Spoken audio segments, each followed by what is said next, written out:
कहां सोया है चौकीदार। भाइयों बहनों याद है ना, याद है ना भाइयों बहनों, बहुत हुई महंगाई की मार, अब की बार मोदी सरकार।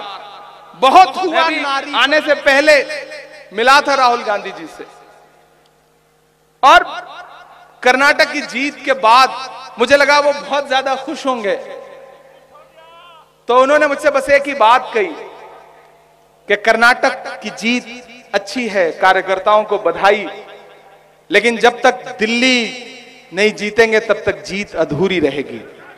उनकी जो ये जिद है, उनका जो ये जुनून है, जब मीडिया पूछती है कि इमरान साहब कर्नाटक की जीत पर आप क्या कहेंगे, तो मैं एक ही बात कहता हूं कि महाराष्ट्र, मध्य प्रदेश और कर्नाटक तीन वो बड़े स्टेट थे जहां भारतीय जनता पार्टी ने लोकतंत्र को लूट करके सरकार बनाई थी।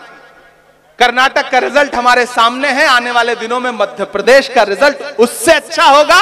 और महाराष्ट्र से मैं सांसद हूं, मैं महाराष्ट्र की मिट्टी की नब्ज समझता हूं, इसलिए कह रहा हूं कि जिस दिन महाराष्ट्र में चुनाव होगा, महाराष्ट्र का रिजल्ट आएगा, उस दिन भाजपा को मुंह छुपाते नहीं कहीं मिलेगा। ये मेरा दावा है, ये मेरा वादा है आपसे। और इन तमाम मुश्किल हालातों में भी राजेश ठाकुर जी गवाह हैं।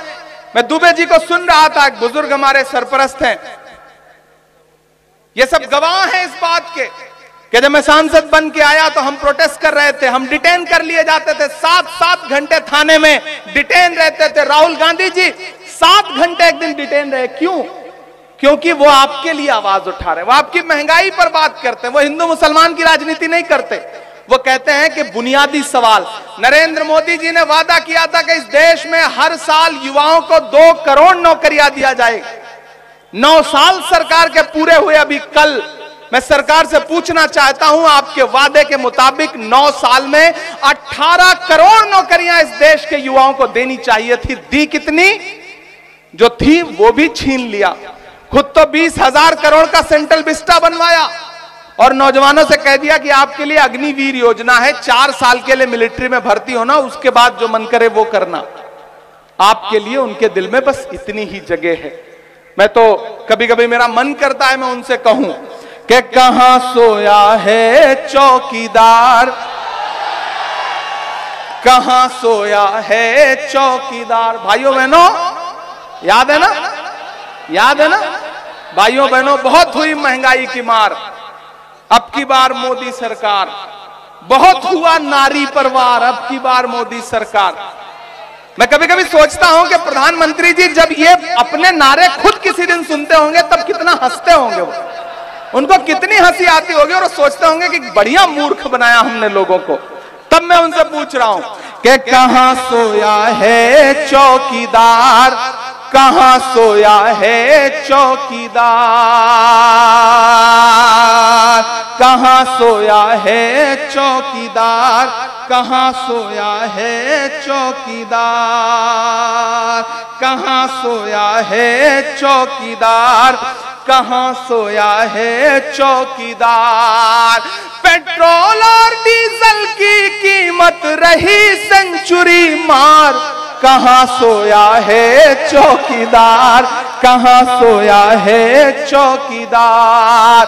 गैस सिलेंडर की कीमत भी 1,000 के पार, कहां सोया है चौकीदार, कहां सोया है चौकीदार।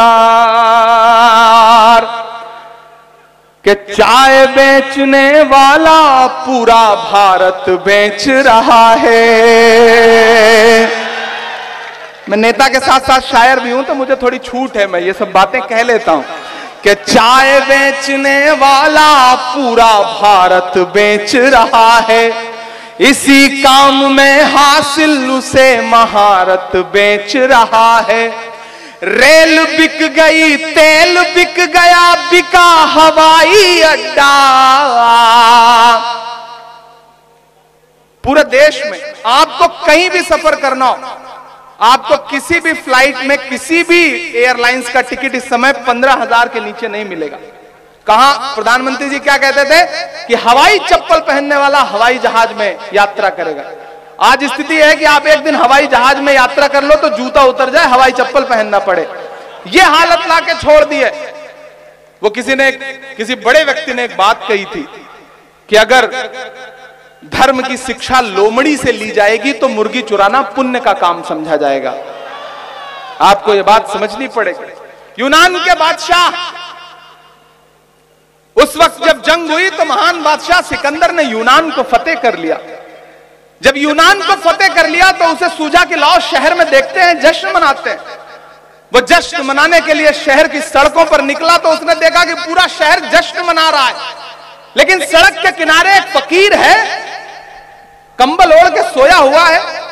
सिकंदर को गुस्सा आया, अपने घोड़े से उतरा और उस फकीर के पास गया और उसे जोर से एक लात मारी और लात मार के कहा, क्यों रे फकीर, पूरा शहर जश्न मना रहा है, मैंने शहर फतेह कर लिया है और तू सो रहा है। तो फकीर ने उन्नीदी आंखों से सिकंदर को देखा और देख करके कहा कि शहर फतेह करना बादशाह का काम है, लेकिन लात मारना गधे का काम है।